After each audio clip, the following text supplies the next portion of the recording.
हर हर महादेव। देवों के देव महादेव के चरण में प्रणाम करता हूँ। दुर्गा माँ के चरण में प्रणाम करता हूँ।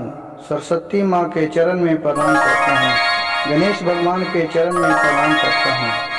गुरु भाई गुरु बहनों के चरणों में प्रणाम करता हूँ। गुरु भाई गुरु बहन, आज का कहानी बहुत ही सुंदर और अच्छा है। कृपया कहानी को अंत तक सुनिएगा। पूरा कहानी सुनने से आपका पूरा ज्ञान मिलेगा और आधा कहानी सुनने से आपका अधूरा ही ज्ञान मिलता है। इसलिए कहानी को अंत तक सुनिएगा और कृपया मेरी कहानी अच्छा लगे तो एक लाइक, एक सब्सक्राइब, एक शेयर कर ही दीजिएगा ताकि लोगों तक वीडियो पहुंच सके। आज का कहानी का मेन उद्देश्य है कि एक भिखारी की भगवान के ऊपर अटूट विश्वास। कहानी बहुत ही रोमांचक और सुंदर है। एक राज्य में एक भिखारी भीख मांगकर अपने जीवन गुजर कर रहे थे। उस राज्य का राजा एक दिन सोचा कि चलते हैं आज अपने प्रजा को किस हाल में रह रहा है, कौन दुखी में रहता है, कौन सुखी में रहता है, इसके तनी अपने जांच पड़ताल करता हूँ, कौन चोर है, चिहार है। और राजा यह मन में सोचकर अपने रूप बदल लिए और एक साधारण आम आदमी के समान हो गए जिससे कोई पहचान न पाए। और वो अपनी रात को निकल गए। वो घूमते घूमते एक भिखारी के दरवाजे पर आए तो देख रहे हैं कि भिखारी और उसकी पत्नी दोनों अंदर में बहुत खुशी गुनगुना रहे हैं। उसके दरवाजे पर सोचा कि कौन है, तो राजा ने एक खिड़की से ताका तो देख रहा है कि ये तो एक भिखारी है जो बहुत ही आनंद पूर्वक वो अपने पत्नी के साथ बातचीत कर रहे हैं। वो ठुक ठुकाए दरवाजे पर, कहा कोई है। तो उधर से भिखारी आया तो देखा कि एक आम आदमी उसके दरवाजे पर है। बोला कि भाई हमें भूख लगल है, कुछ खाने के लिए मिलेगा? भिखारी बोला हाँ हाँ आइए। वो बहुत खातिरबाज किए भिखारी और राजा को अंदर बुलाए, क्योंकि भिखारी नहीं जानते थे कि ये राजा है। और अपने चौका बर्तन दिए और फिर खाना खाने के लिए निकाले। कहे कि जो भी हमारे पास है उसमें सब कोई बांट चूट कर खा लेते हैं। आप हमारे दरवाजे पर पहुंचे, इसके लिए मैं बहुत भगवान का तहे दिल से प्रणाम करता हूं कि आज मेरे दरवाजे पर एक आदमी को भेज दिए। यह सुनकर और फिर खाना निकाले और तीनों बहुत आनंद से खाए।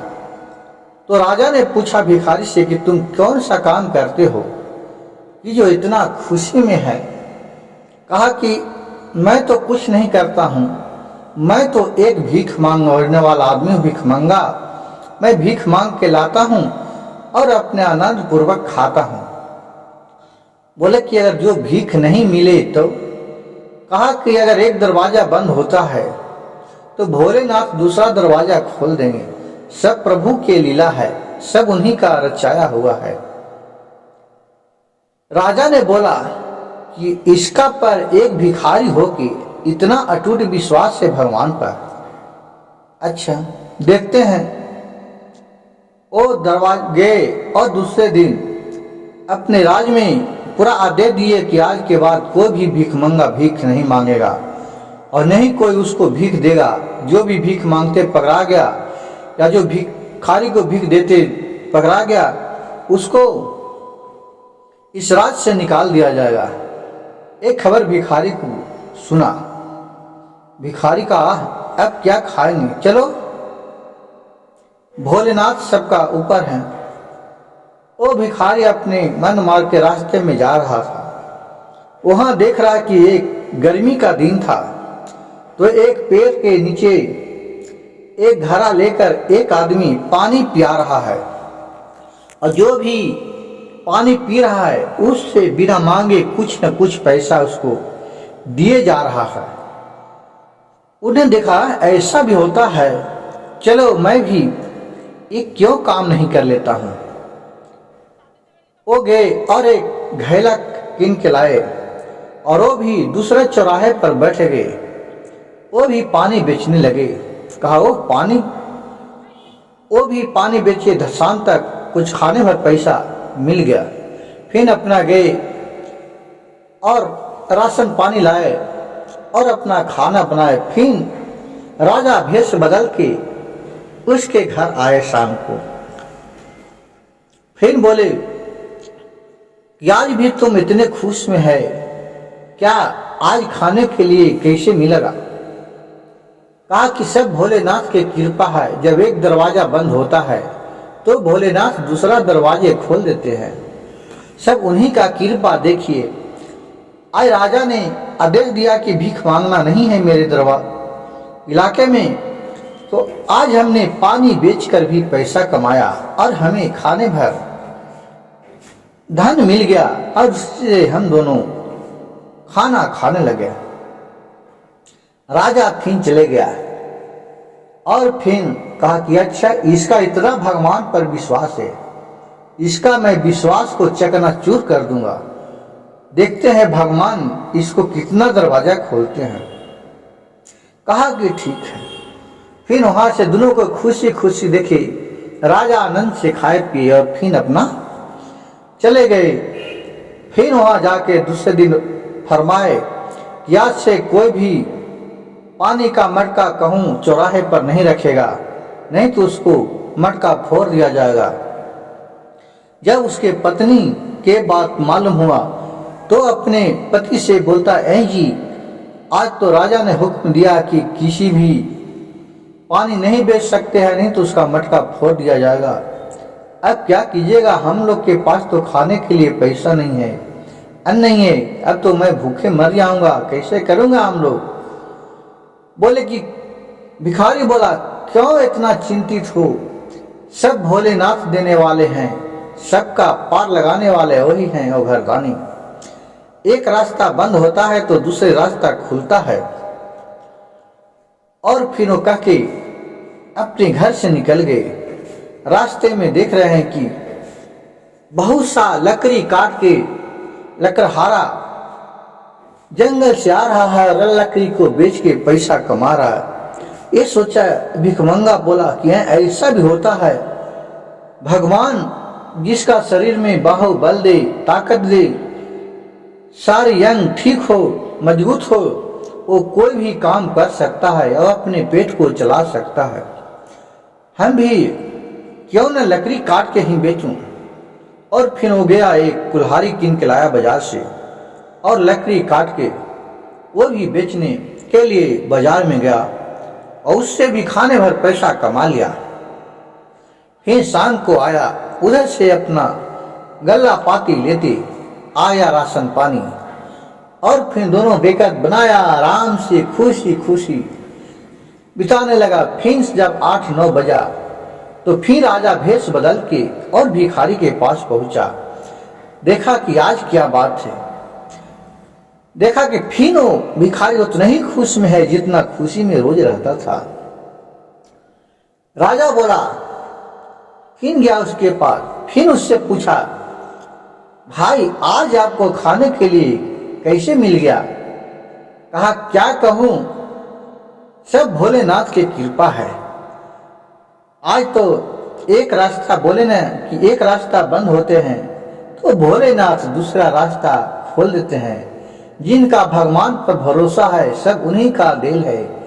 हम लोग क्या कर सकते हैं, हम लोग तो एक मट्टी का बुलबुला है, कब कब फूट जाएगा, कब मर जाएंगे, जिसका कोई भी नहीं जानता है। सब प्रभु का ही कृपा होता है। आज देखिए, मैं जब घर से निकला तो राजा ने यहाँ के आगे भीख मांगने की रोक लगा दिया। फिर पानी में पैसा कमाए, पानी बेचने के लिए रोक लगा दिया।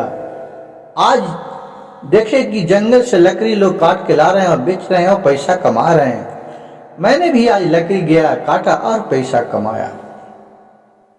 राजा कहा, ठीक है। अब वहां से खाना राजा खाया भिखारी के पास और फिर चुपचाप अपने वापस राजभवन में चले गया घूमते घूमते राजपाट में। फिर दूसरे दिन हुआ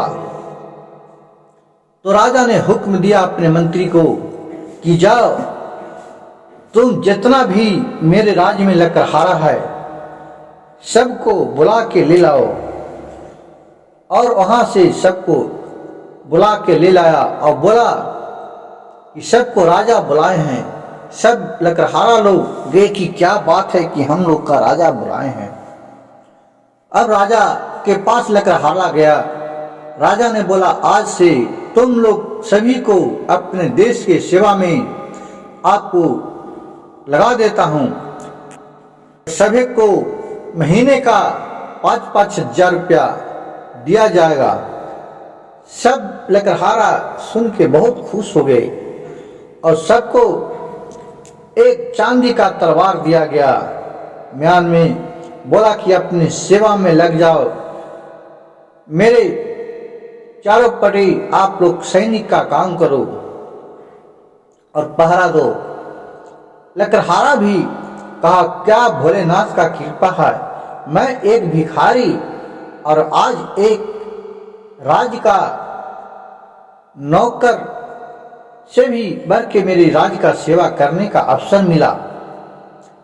और फिर जब शाम हुआ तो सब बोले कि भाई मजूरी कब मिलेगा। तो वहां से मंत्री बोला कि ये मजूरी तो महीना दिन के बाद मिलेगा। अब ये कहा कि अब तो खाऊंगा क्या, खाऊंगा तब। अब वो गया अपने घर तो उसकी पत्नी भिखारी के बोली, यही आज लाए। बोला कि क्या करूं, राजा ने तो नौकरी दे दिए लेकिन बोले हैं कि इसका पेमेंट महीना दिन के बाद मिलेगा। पत्नी बोली, हम लोग तो महीने दिन में मर जाऊंगा भूखा, कहां से खा पाऊंगा। लकड़हारा बोला कि आप धैर्य पूर्वक रखो, मैं कुछ जुगाड़ करता हूं।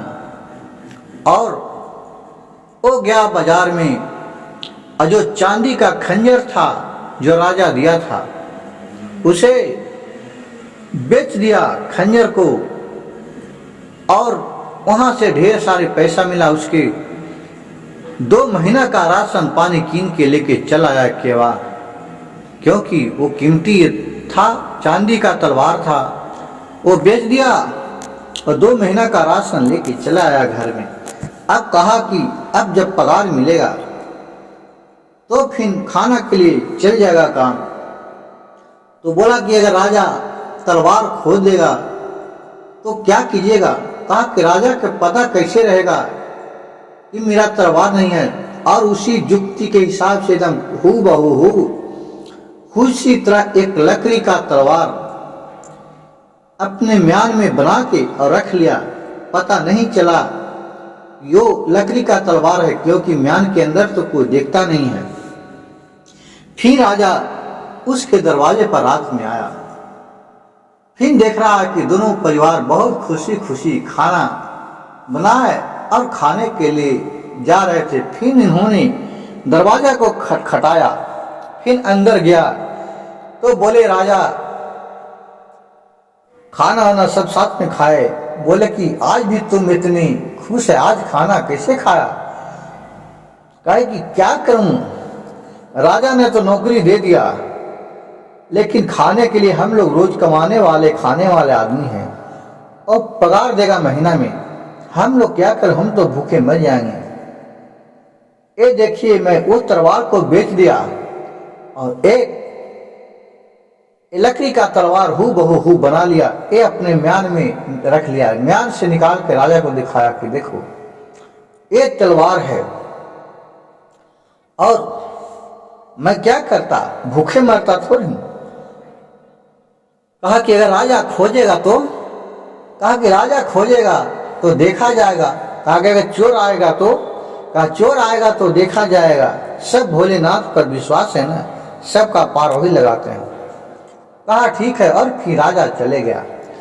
दूसरे दिन राजा ने सभी को बुलाया और इस भिखारी को भी बुलाया और वहां एक चोर को पकड़ के लाया और बोला कि जाओ इसे, इस भिखारी को ऑर्डर दिया कि इसको बीच चौराहे पर जाके एक ही बार में इसको पूरा धैर्य से गर्दन अलग काट के कर देना है।